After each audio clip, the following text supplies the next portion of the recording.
Whenever I feel Malayalam cinema has done everything, what else can they do? They come and deliver something unexpected, which happened with this Malayalam film. I was really taken aback. But was it good or bad for the film? Let's talk about it. Hello guys, I'm Nona and today we're talking about the latest Malayalam film Ronth, written and directed by Shahi Kabir. Now there's a story behind watching this film. It actually didn't release in Goa, where I live, and by chance I was in Bangalore, where the film was available with subtitles, and I watched with my Malayali friend, and I also got to experience the Bangalore traffic because I was few minutes late to the film. So before coming to the unexpected part of the film, let's talk about what was expected from it. When it is a film by Shahi Kabir, it has merit of authenticity. Being an ex-policeman, you can see the detailing he puts in his writing. Be it Joseph, Nayat, Officer on Duty, Ilevita Ponchira, which he directed himself, and now Ron, his second directorial. And this time, we tag along with two police officers in a patrol car. And the whole story takes place within one night. And the way they have shot it, it feels like you are just with the characters going on these adventures. The interactions we get to see between the characters, the dynamics between them, the hierarchy of a senior and a junior, the different worldviews they have, the way they want to be a policeman. When these POVs collide, there's a lot of conflict out of it. There's a lot of banter between them. It is kind of like a buddy cop film, but not at all pleasant. And we see them handling different cases, how the patrolling system works at night. So this film I got to know when there's a VIP vehicle traveling, at different points the patrolling unit changes. It's like passing the baton. And it was really cool to learn that. And the film could have been just that. These two characters in this patrol car on this journey for one night. That's it. That was engaging enough. Why is that? Because it is so detailed. I don't know how authentic it is, but it feels authentic. Again, we're getting a setting that we are not used to. We know these people exist in real world. There's a system to it, but we never knew how it works. But yet again, Shahi Kabir takes that setting and blends that with a great narrative. Whereas audience, you are hooked. What's gonna happen next? We get so many police investigation thrillers in Malayalam cinema, and with this film, another level is unlocked. There's still so much to be explored within this setting. And through this narrative, we understand what's the duty of a policeman, the sacrifice they make,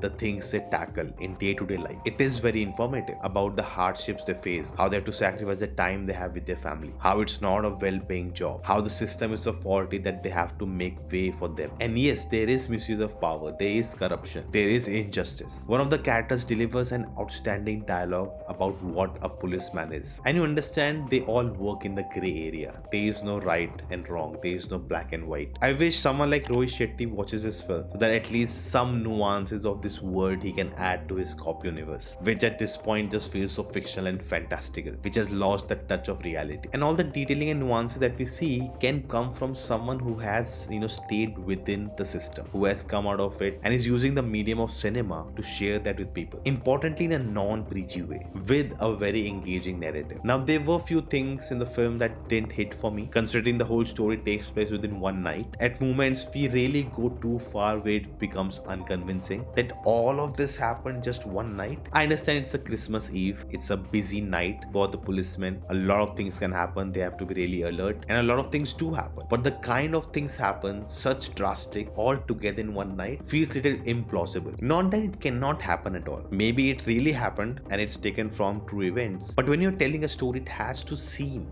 convincing. Also, there were some choices made which were not very subtle, which you kind of expect from a Malayalam film, that too in this kind of genre and treatment. There were sequences which felt like exposition and spoon feeding for the audience. I wish they were treated differently. We got the information in bits, not directly at once, especially in delivering the emotional arcs for both the characters, how both of them has this baggage, the trauma they carry. Maybe if all these events were happening on different nights in different patrolling sessions, it would have clicked better. But then the other plot elements would not work. Where the narrative goes, it had to end in one night. It's like the information is not revealed to us, it's just given to us. And there's a difference between both those things. There's also this action moment where the staging was off and both me and my friend just looked at each other and like, what was that? That didn't make any sense. But other than that, technically the film was really solid, especially the sound design. It's night throughout the film, it's raining, the wet road, the walkie-talkies, everything was on point. These are actually things you would miss out on when it's done really well. But if it wasn't done well, you'd actually point it out. Coming to the cast, everyone did a great job, but our leading pair, Roshan Matthews and Dileesh Pothan,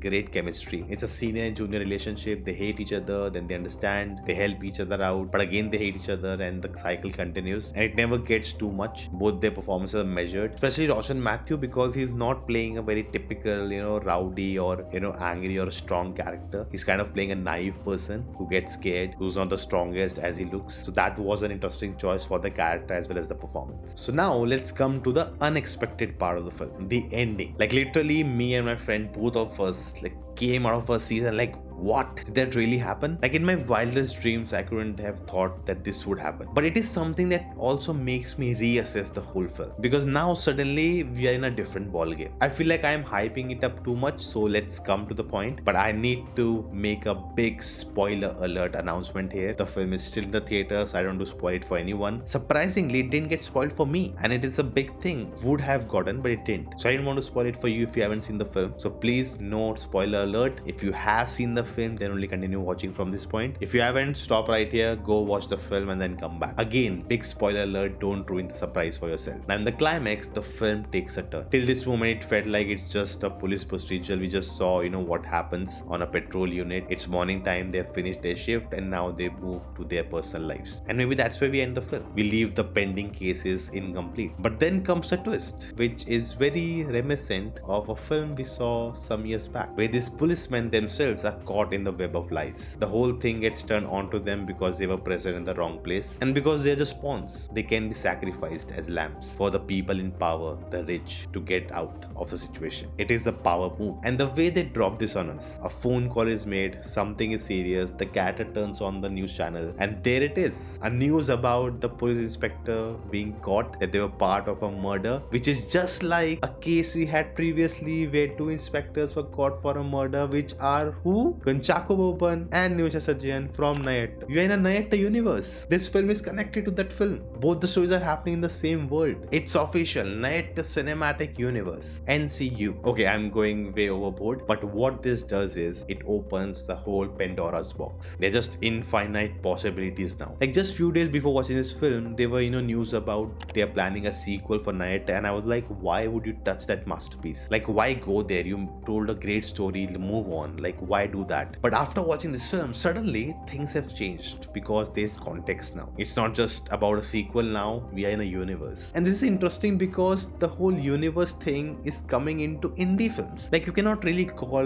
Nayatta or this film indie. They are really well funded, big production houses. But they are, in the area of really good films, on the filmmaking aspect. It's not really about entertainment. And in that sector, we are getting a universe. And I'm totally ready for these two films never, coming together. These characters colliding with each other. There's no Avengers movie they are planning. I don't think so. If they are, great. But I don't think that's where we are going. These were just two separate stories of policemen who are caught in lies. It's just that both of them belong in the same world. But the moment you connect this story with Nayatta, now it becomes inevitable to not compare it. Because both of them exist in the same world. And the thing is, if you compare anything to a masterpiece, it will be pale in comparison. And Nayatta is a masterpiece. And nowhere Ronth is a bad film, but it doesn't come close to Nayatta. The sheer storytelling of that film, the cinematography, the atmosphere they create, the way it ends, it was just outstanding filmmaking. It was so hard-hitting that still talking about it today gives me goosebumps. And narratively, you can see Ronth takes a similar direction. It is a sad ending, it's a dark ending, but I kind of saw it coming. The moment Roshan Matthew's character starts to run in the climax, I knew what's gonna happen. And I thought maybe they'll come out of it, but then that's where we end the film. Now there are rumors that Nayatta 2 is gonna go into the courtroom drama of that case, how things will unfold, and maybe there we get these two stories connected, and it may end on a hopeful note. I would like to see some hope, but maybe that's not the case at all. I just hope there is no issue of copyright because both films are from different production houses and they just get a NOC and everything is sorted. Ronth was about that patrol unit, the two inspectors, how they go around, everything they are going through in one night, and when it connects to Nayatta, suddenly the context changes. And that was totally unexpected. And moving forward, I'm quite hyped now. What are they planning? Where are we going? What's in store for us? And yet again, Malayalam cinema delivers something unique, something different, even in a thing which they do so often. And I keep getting questioned, why do I praise Malayalam cinema so much? This is the reason. Because they are doing something that no one is even thinking about. Just like they did in Pawn Man. Check out my review here. I love this film. If you haven't checked it out, watch it right now. Do let me know your thoughts in the comments below. And if you're putting in spoilers, put spoilers, make some gap and then write it so no one's experience is ruined. And I will see you next time.